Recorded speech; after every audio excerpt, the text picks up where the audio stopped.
Sir. Good, man. How are you? Good, good.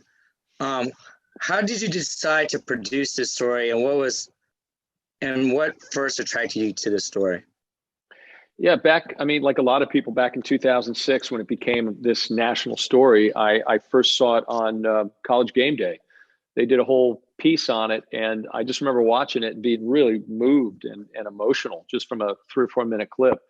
Really heartwarming, and just to think of what Ray, was stepping up and doing was amazing. So I felt like, maybe this could be a movie. I think, you're always, as a producer, on the lookout for great stories, and you got to act really quickly. So was able to contact the school and then get in touch with Ray. And, there were a lot of people at that point. It was pretty overwhelming for him, dealing with all this. And then, people from Hollywood calling. But, we really hit it off, and I ended up getting the rights and set it up at another studio really quickly. It didn't happen at Disney at the time. And, we developed and got a really good screenplay, but the movie never happened. Came close a couple times.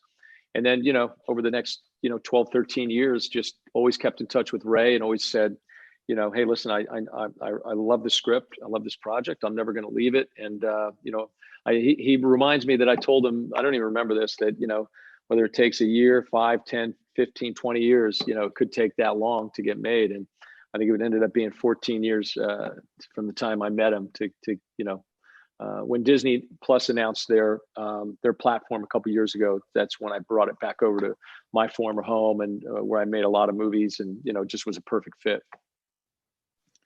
Now you touched on it a little bit. What happened with the different studio, and then why was it switched over to Disney Plus? Well, there's whatever studio, lots of studios, all of them have many, many, movies in development, and only a few get made. I mean, these are multi-million-dollar investments, and not that they don't like them. For whatever reason, they just don't come together. I mean, it's I think a small percentage, it might be 8-10% of the movies in development that even get made. So for no reason of the movie, just the timing, and just couldn't, just never came together. And so you always got to just wait for that right, that right home at the right time.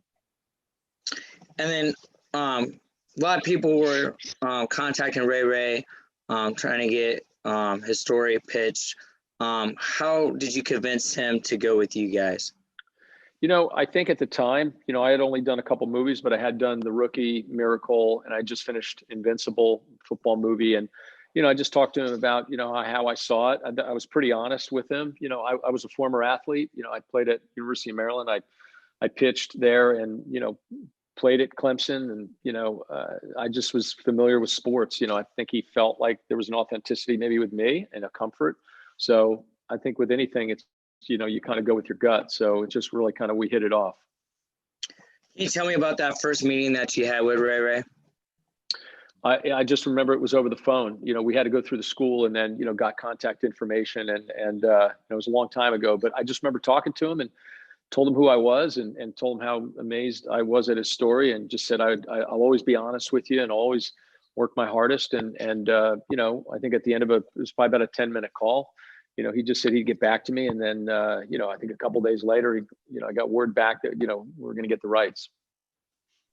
It seems like he worked closely with you on the film. What did it mean to you and the actors to have him there on the set, seemingly every step of the way? Yeah, it was great. I mean, some people I've done movies about don't want to be around. They don't want to, it just depends on who you are. The great thing is that, we really leaned on Ray. I mean, he helped train our actors. He lived in Atlanta, and that's where we shot. We shot at Clemson, and then finished up the film in Atlanta, where he lived. So he was in both places. We encouraged it, and he really enjoyed it. He enjoyed coming around with his son and his brother, and, mom. They were just a part of the movie. They were always there, and we really appreciate it. And it's nice to be able to turn to somebody and go, "Hey, Ray, what were you thinking here? What do you think about this?"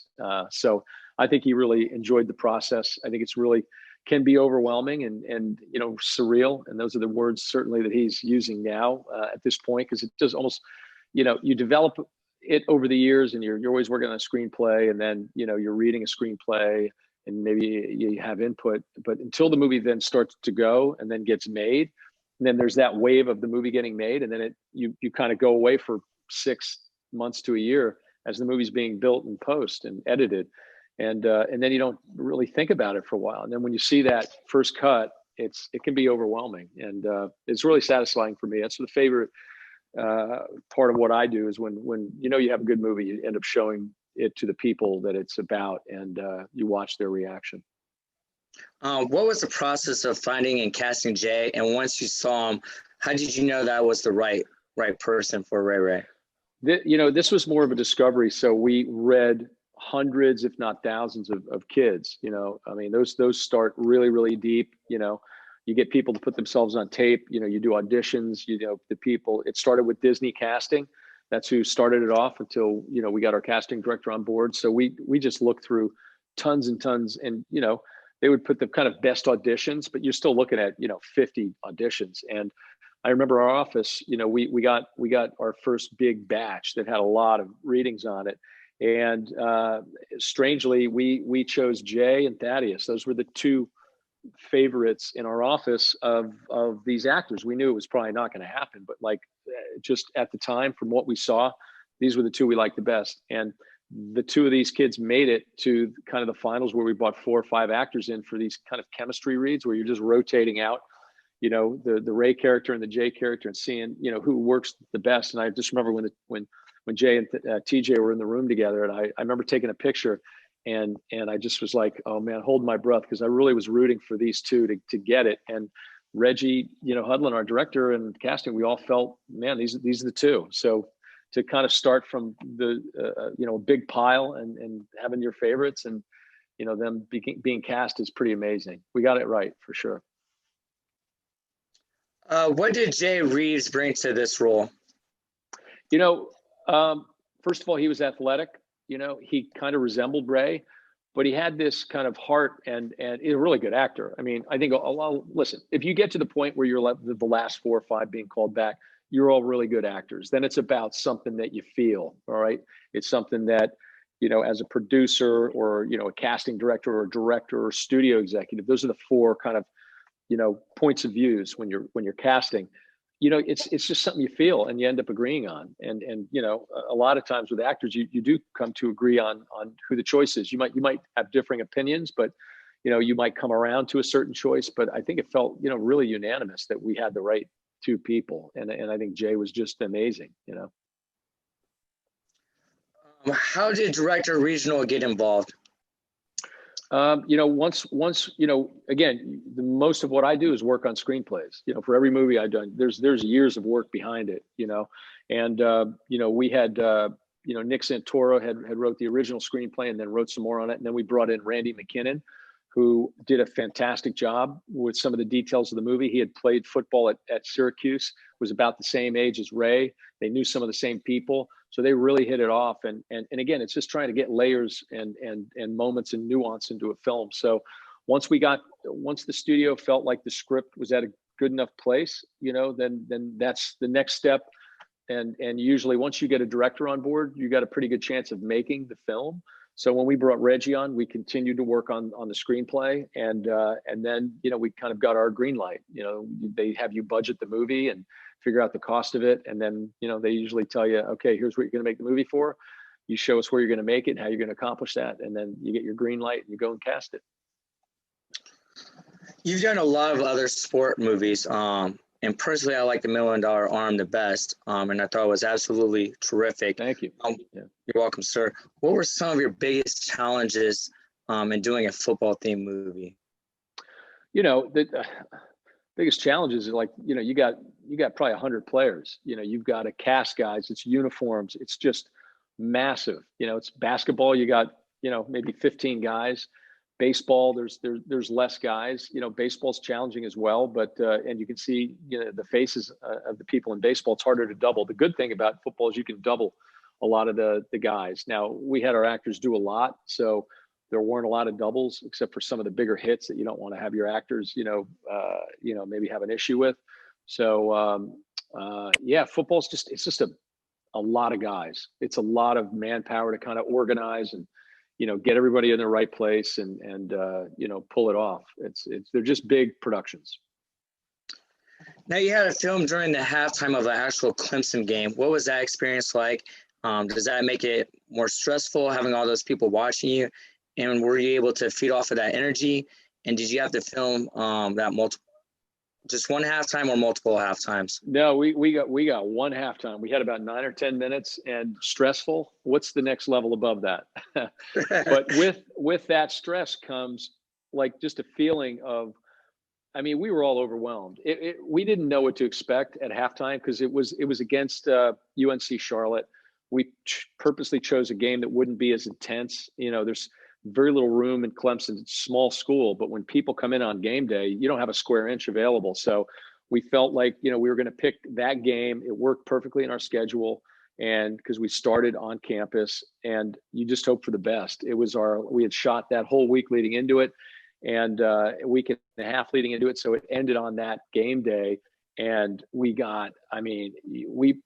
it was months of preparation. Everyone had to hit a mark, and you couldn't have two takes. So we spent so much time practicing that, you know, from prepping the movie once we got our team, and it was relentless. So once it's game day, it's, you know, listen, I pitched in the big leagues, and, you know, that feeling of getting ready for a big game, same thing. I mean, once you're there, you're just like, okay, we've prepared for it.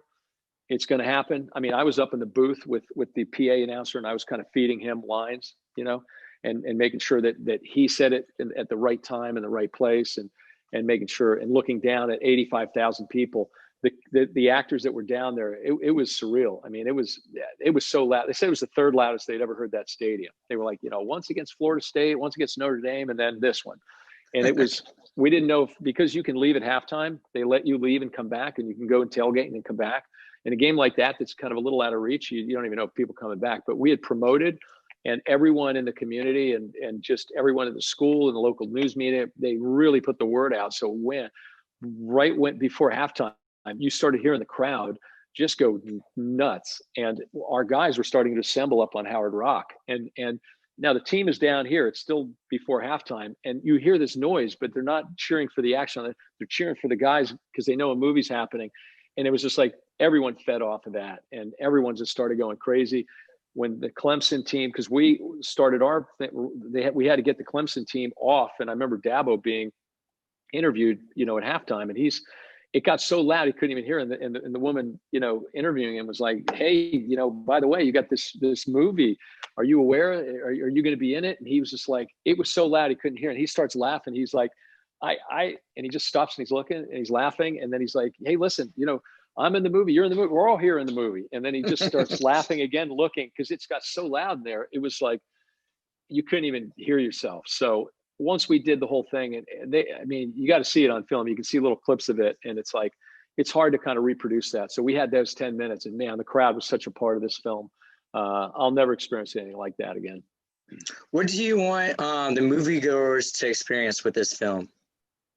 You know, I kind of feel like, boy, Ray, what an example, you know, of what he did for his brother. You know, it's a small story as far as like, it's a personal story. It's just two brothers, you know, it's one brother stepping up for another and putting his own future at risk. You know, he didn't know if he could handle both, you know, playing, you know, they had to deal with the NCAA. It became a big kind of national story, and he's just trying to hold it together and be a father and a brother and a student athlete and everything. And it's a lot of pressure.